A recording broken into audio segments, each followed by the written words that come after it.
Whereas Echoing Green takes social seed capital and searches for and finds social entrepreneurs that have the potential to unleash great ideas into the world, we at Glimmer had an advantage. We had already both the social capital and the entrepreneurs that we chose to invest in were in Ethiopia. We believed that the social entrepreneurs there were the development associations and the organizations that worked at a local, rural level, community organizations, and that if we could help engage and empower them to help lift themselves from poverty, that was the path and the strategy. In business, you start by hiring domain experts, people that are expert either at software development or business development. So the first guy we hired was from Ethiopia. It was an expert, Ethiopian expert with non-government organizations. Then we started doing what you do in business. You read, you research, you do your analysis. And the first book that I read was called Lords of Poverty: The Power, the Prestige, and the Corruption of the International Aid Business. One lady there was nodding her head and recognizing it. It describes what was going on, particularly in the 60s and 70s, and it describes in particular the criminal waste, I would choose to call it, of trillions of dollars being sent from Western governments, organizations into developing nations, and I couldn't finish the book. What I learned was that's not how we're going to do it.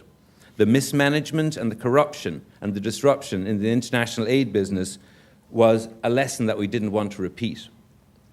What we have learned over the years is that 1 billion people, 1 in 6 people on the planet, live in extreme poverty.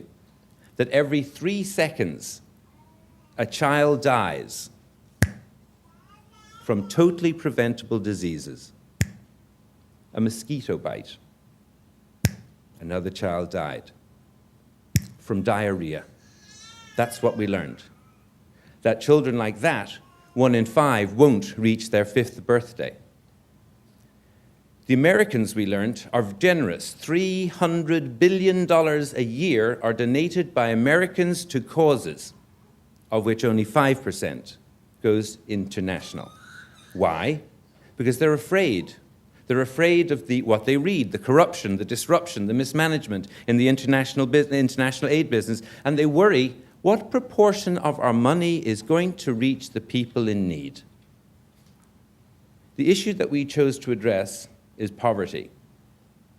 Remote, rural, community poverty, deep in sub-Sahara Africa, in our case, in Ethiopia. But the question is, as we sit in our comfort in the AT&T Center in Austin, Texas, is what is poverty in that context? Did you eat today? Do you have clean drinking water? Do you have a place to go to the bathroom? Do you know how to read or write your name? If you're sick, is there a nurse or a doctor that you could go to? And do you have the opportunity to make some money? For 1 billion people on the planet, 1 in 6 of our brothers and sisters, the answer is no to each and every question. So what's the idea that would shake the world? Is it possible to develop an efficient and effective business model, an entrepreneurial model, an approach that could help the rural poor lift themselves out of poverty? Is it possible that we could do that by a bottom-up approach, engaging local people in lifting themselves, helping themselves, and at the same time be extremely sensitive to the local cultural and societal needs? It's more than that. The big idea is, can we at the same time and in parallel engage donors, European, American, Western donors, engage them in such a way that there is joy and connection in their giving, and that 100%, not 90%, not 50%, that 100% of every donor's dollar should get to the people in need. Is that possible? That would be a big idea, and it would certainly shake up the international aid business, because it's not doing that. We also would like to combine a compassionate approach, heart and head, and reaching out to people in need and helping them find a better path. The idea to eliminate poverty, to illuminate lives that we could develop an approach or a model that then could be adapted or adopted or replicated in any country in such a way that it fitted with the local needs. There's 1 billion people on the planet that we need to reach. So what's different about this idea? There's 5 key components. All of them make up the whole. 1, that we take a bottom-up approach, that we start in a village and we come away from the ivory tower mentality where Westerners and expats sit there pointing fingers, looking down their noses at those poor Africans, thinking that they don't know what to do. They do know what to do. They have the will, they have the motivation and the ability. What they need is the resources and the funds and the support to lift themselves out. We start by asking local communities what it is that you need. And I and my wife and we have walked and talked, and whenever you go to a local community, they say the same thing. What do we need? We need clean drinking water. The nearest water is 3 hours away, and it's a mud hole. We need classrooms for our children, for education is the key to releasing us from poverty. And we need health care for our sick. Secondly, the model should help them help themselves, to empower and enable them to lift themselves from poverty. 3, work with local organizations on the ground. We work with government, not through government.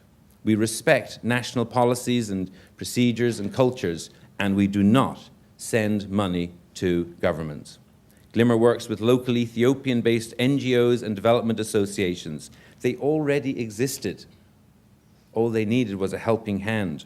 We buy the pumps, they dig the hole. Together, we create clean drinking water. We buy the bricks, they build the walls. Together, we build the health clinics and the schools. And giving them ownership in the projects, right from the start and also to the finish, after we have left, enables sustainable projects.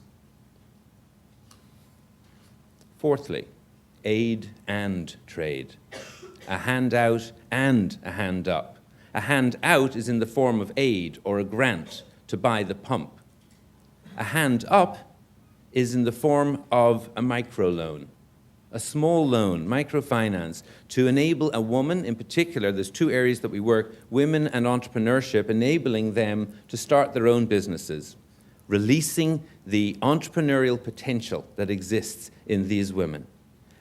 With farmers, irrigation, fertilizers, lending them a little bit of money so they can buy a $100 drip kit or a $200 foot pump in order they can take rock and rubble to turn that into fields of green and take cash from the fields and bring food home. Remember the question, did you eat today?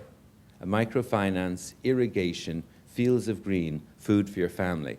That's how they are helping themselves. And fifthly, do it in an integrated, community-based way, meaning scattering projects, being a water specialist here or a school builder there. If you want to create lasting, sustainable change in these communities, bring them water and health care and schools and microfinance, and stay with that community and village until it's on its own feet, for there's another one down the road, always another one down the road. And what about the donors? There's so much talk about philanthropy, or what I will call feel-good philanthropy, where people are writing checks, sending them off, and feeling good. That is a hollow experience. What about if you could take photographs of people's wells? What if you could have plaques of their family name on the well? What if you could have videos coming back over the internet from the villages? What if you could have GPS coordinates so they can plug that in on Google Map and bing, see exactly where their village is and see the photos and see the video? This is all available to us all today, and that's how A Glimmer of Hope works and enables and engages donors to connect heart and head with their generous giving. And 100% of their money needs to get to the people and the projects in need. Over the last 10 years, we've been working in this way, applying this approach, and we're beginning to see change in Ethiopia.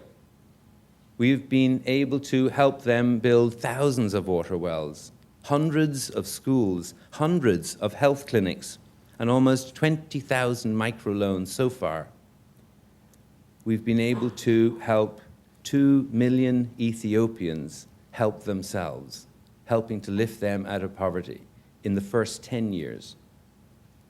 10 years ago, we started with one school in a village of Dembidolo to see whether it was possible, with our own money, to test the model, working in a local village, working with the local, and that school now has served for the last 10 years like 800 children every year. From the school and the success from that test, we then opened it up into a national aid program, working in every region and looking for and finding partners that are able to work to the standards of efficiency and effectiveness that we require. At the beginning, we funded all of the projects.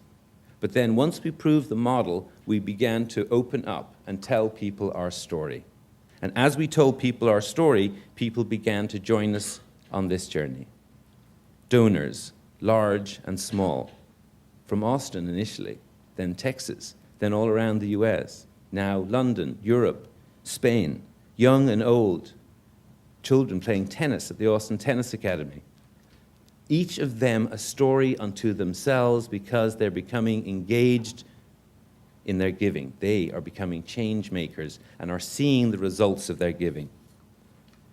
I don't know if a glimmer of hope is ever going to shake the world, but I do know in the first 10 years, and this is our lifetime's work, in the first 10 years we've touched and improved the lives of 2 million people.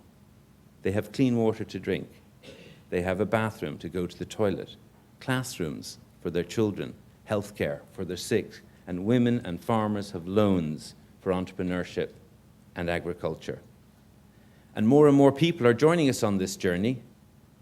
In 2010, last year, $8 million was donated not to a glimmer of hope, through a glimmer of hope, for we've become a conduit that others can piggyback the model and the approach. They are enriching the lives of Ethiopians through a glimmer of hope. That was a 50% increase in the previous year. With the help of others, we can reach more people in more villages and help more people than we could on our own. And it's an approach that others can replicate and adapt and adopt. Another guy from Ireland called Bono wrote a song for U2, and one of the lines is, "Where you live should not decide whether you live or whether you die." We believe that the great injustice of our time is poverty.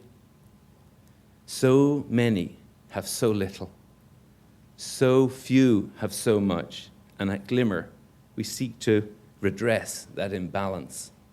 We seek to eliminate poverty and illuminate lives.